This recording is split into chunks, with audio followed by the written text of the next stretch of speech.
Hello, నేను శేషరావు.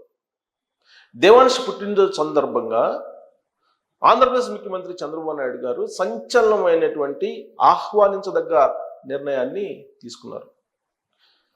గత జగన్మోహన్ రెడ్డి గారి ప్రభుత్వం ఇచ్చినటువంటి ముంతాజ్ హోటల్ భూముల్ని వెనక్కి తీసుకుంటూ ఆయన ఒక సంచలనమైన ప్రకటన చేశారు.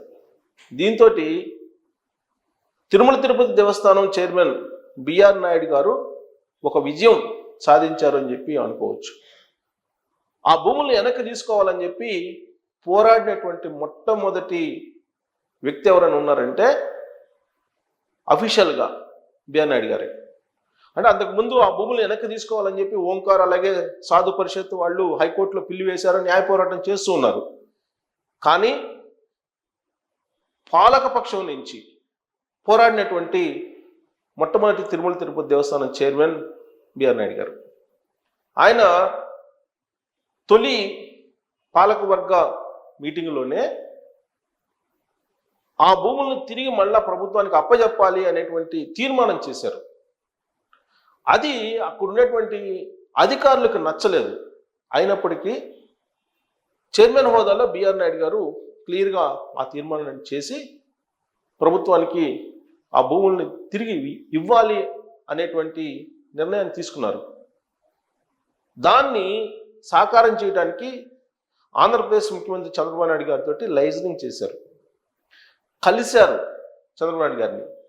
అసలు విషయాన్ని కూలంకుషంగా వివరించారు. దీంతో శుభముహూర్తాన్ని చూసుకొని దేవాంశ్ పుట్టినరోజు సందర్భంగా చంద్రబాబు నాయుడు గారు అత్యంత కీలకమైనటువంటి నిర్ణయం తీసుకొని ఆ భూముల్ని మళ్ళా ప్రభుత్వానికి అప్పజెప్పేలా నిర్ణయం తీసుకున్నారు. ఆ మేరకు హైకోర్టులో ఈవో శ్యామలరావు గారే అఫిడవిట్ దాఖలు చేశారు. యాక్చువల్గా అక్కడ ఉండేటువంటి అధికార యంత్రాంగానికి ముంతాజ్ హోటల్కి ఇచ్చినటువంటి 32 ఎకరాల భూముల్ని ప్రభుత్వానికి మళ్ళా తిరిగి తీసుకోవడం అంత ఇష్టం లేదు అనేది కొన్ని న్యూస్ పోర్టల్స్లో లేదా బయటకు వచ్చినటువంటి సమాచారం.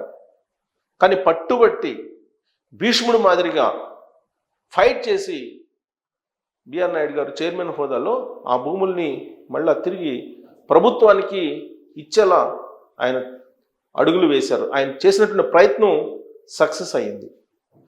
గత ప్రభుత్వం జగన్మోహన్ రెడ్డి గారు ముఖ్యమంత్రిగా ఉన్నప్పుడు తిరుమల తిరుపతి దేవస్థానానికి సంబంధించినటువంటి భూముల్ని, అలిపిరిలో ఉన్నటువంటి భూముల్ని, తిరుమల పాదాల చెంత ఉన్నటువంటి తిరుమల వెంకన్న పాదాల చెంత ఉన్నటువంటి 32 ఎకరాల భూముల్ని ముంతాజ్ హోటల్కి, ఒక క్రిస్టియన్ మిషనరీకి, మరొక కన్స్ట్రక్షన్ కంపెనీకి కేటాయిస్తూ జివో నెంబర్ 24ని ఇచ్చారు. దాని ప్రకారం 99 సంవత్సరాల పాటు లీజు వాటికి ఇవ్వడం జరిగింది. అంతేకాదు లీజు కూడా ఎంత, అక్కడ ఉండేటువంటి ప్రభుత్వ వాల్యూలో 1% మాత్రమే. ప్రతి 5 సంవత్సరాలకి 5% లీజు పెంచేలాగా ఒప్పందం కుదుర్చుకొని ఆ భూములను అప్పనంగా వాళ్ళకి అప్పచెప్పడానికి ఆ రోజు ఉన్నటువంటి జగన్మోహన్ రెడ్డి గారి ప్రభుత్వం, ఆ రోజు ఉన్నటువంటి తిరుమల తిరుపతి దేవస్థానం బోర్డు సిద్ధమైంది. ఆ మేరకు వాళ్ళు ఆ భూములను స్వాధీనం చేసుకొని ముంతాజ్ హోటల్ని నిర్మించడానికి కూడా సిద్ధమయ్యారు. అలాగే మిషనరీని, క్రైస్తవ మిషనరీని కూడా శ్రీవారి పాదాల చెంత నిర్మించుకోవడానికి కూడా సిద్ధమయ్యారు. అక్కడ డూప్లెక్స్ హౌసులు, విల్లాలు నిర్మించడానికి డిజైన్స్ అన్నీ కూడా తయారు చేసుకున్నారు. అయితే శ్రీవారి అద్భుతం కదా, శ్రీవారు ఎప్పుడు కూడా ఆయన అన్యాయం జరుగుతుంటే చూస్తూ ఊరుకుండరు. 2024 ఎన్నికల్లో జగన్మోహన్ రెడ్డి గారి ప్రభుత్వం దిగిపోయింది. దిగిపోగానే ఈ ముంతాజ్ హోటల్కి ఇచ్చినటువంటి భూముల వ్యవహారం బిఆర్ నాయుడు గారి రూపంలో బయటకు వచ్చేసింది. బిఆర్ నాయుడు గారు తిరుమల తిరుపతి దేవస్థానం చైర్మన్ కావడంతో ఈ ముంతాజ్ హోటల్ భూముల్ని వెనక్కి తీసుకోవాలి అనేటువంటి ఆలోచన ఆయన చేసి ఆ మేరకు తీర్మానం చేశారు బోర్డులో. ఆయన చైర్మన్గా బాధ్యతలు స్వీకరించిన తర్వాత చేసినటువంటి సాహసోపేతమైనటువంటి నిర్ణయాలు కొన్ని ఉన్నాయి. అన్యమతస్థులు ఉద్యోగులు ఉన్నారు చాలామంది అక్కడ. వాళ్ళని తొలగించేటువంటి కార్యక్రమానికి శ్రీకారం చుట్టారు. ఇంకా పూర్తి స్థాయిలో జరగాలి. వాటితో పాటు అనేకమైనటువంటి సంచలన నిర్ణయాలు కూడా ఆయన తీసుకొని ఆర్టిఫిషియల్ ఇంటెలిజెన్స్ లాంటిది ఉపయోగించుకొని వీలున్నంత వరకు భక్తులకి త్వరితగతిన దర్శనం కలిగేలాగా కూడా ఏర్పాట్లు చేయడానికి ప్రయత్నాలు చేస్తూ ఉన్నారు. ఆ క్రమంలో అక్కడ ఉండే అధికార యంత్రాంగం పూర్తి స్థాయిలో సంపూర్ణంగా ఆయనకి సహకారం అందించట్లేదు అనేటువంటి అభిప్రాయం కూడా ఉంది, భక్తుల్లో ఉంది, ప్రభుత్వంలో కూడా ఉంది. అందుకే చంద్రబాబు నాయుడు గారు అప్పుడప్పుడు అక్కడ ఉన్నటువంటి అధికార యంత్రాంగాన్ని అలాగే బోర్డు చైర్మన్ గారిని పిలిచి కొంత సమన్వయం చేసేటువంటి ప్రయత్నం చేస్తున్నారు, కానీ పూర్తి స్థాయిలో ప్యాచ్ వర్క్ జరగట్లేదు. అందుకే దేవాంశ్ పుట్టినరోజు సందర్భంగా చంద్రబాబు నాయుడు గారు తిరుమల వెళ్ళి మొత్తం దర్శనాలన్నీ అయిపోయిన తర్వాత పూజా కార్యక్రమాలు ముగించుకొని అప్పుడు ఈ అధికార యంత్రాంగానికి చైర్మన్ గారికి మధ్య ఉన్నటువంటి కొన్ని అభిప్రాయ భేదాలని సెట్ చేసేటువంటి ప్రయత్నం చేస్తూ ఈ నిర్ణయం తీసుకున్నారు. ఇది ఒక సంచలనం. ఎందుకంటే సాధు పరిషత్ వాళ్ళు ఈ భూములు తిరిగి వెనక్కి తీసుకోండి, ఒకవేళ వాళ్ళ దగ్గర కనుక భూములు ఉంటే రాబోయేటువంటి రోజుల్లో విల్లాలు ఏర్పాటు చేస్తారు, ముంతాజ్ హోటల్లో నాన్ వెజ్ లాంటివి ఎప్పుడు కూడా వాళ్ళు తయారు చేస్తూ ఉంటారు, ఇదంతా కూడా అపచారం అనేటువంటి విషయాన్ని వాళ్ళు చెప్తూ వచ్చారు.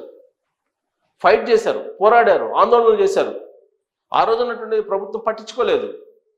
ఇప్పుడు కూడా ఆ భూములు వెనక్కి తీసుకోవాలని చెప్పేసి గత వారం సాధు పరిషత్ ఆధ్వర్యంలో అక్కడికి హిందూ భక్తులు, హిందూ వాదులు తిరుమల వెళ్ళి నిరసనలు వ్యక్తం చేశారు, ఆందోళన కూడా వ్యక్తం చేశారు ఆ భూములను తిరిగి తీసుకోవాలని చెప్పి.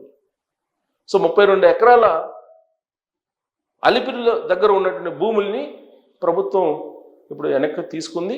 అక్కడ యాక్చువల్గా దేవలోకం అనేటువంటి ఒక ప్రాజెక్ట్ని రూపకల్పన చేయాలనేది చంద్రబాబు నాయుడు గారి యొక్క ఆలోచన. దానికి భిన్నంగా జగన్మోహన్ రెడ్డి గారు అధికారంలోకి వచ్చిన తర్వాత ఏర్పాటు చేసినటువంటి కార్యక్రమం ముంతాజ్ హోటలు, క్రిస్టియన్ మిషనరీ అలాగే ఒక కన్స్ట్రక్షన్ కంపెనీకి ఆ భూముల్ని ఇవ్వడం జరిగింది. ఆ ముంతాజ్ హోటల్ ఒబెరాయ్ గ్రూపుకు సంబంధించింది. చివరికి అధికార యంత్రాంగంతో ఎన్ని నెగోషియేషన్స్ జరిపారంటే ఆ భూముల్ని తమ వద్ద ఉంచుకోవడానికి, మేము ముంతాజ్ పేరును మారుస్తాం, మేము నాన్ వెజ్ వంటకాలని మేము అనుమతించం, ఇలాంటివన్నీ కూడా చెప్పారు. అయినప్పటికీ తిరుమల తిరుపతి దేవస్థానం బోర్డు చైర్మన్ బిఆర్ నాయుడు గారు అంగీకరించలేదు. ఖచ్చితంగా అక్కడ ఉండడానికి లేదు హోటలు, ముంతాజ్ హోటలు, క్రిస్టియన్ మిషనరీకి అవకాశం లేదు, కన్స్ట్రక్షన్ కంపెనీలకి అవకాశం లేదు. అక్కడ కేవలం ప్యూర్గా ఆధ్యాత్మిక కేంద్రం మాత్రమే ఉండాలి.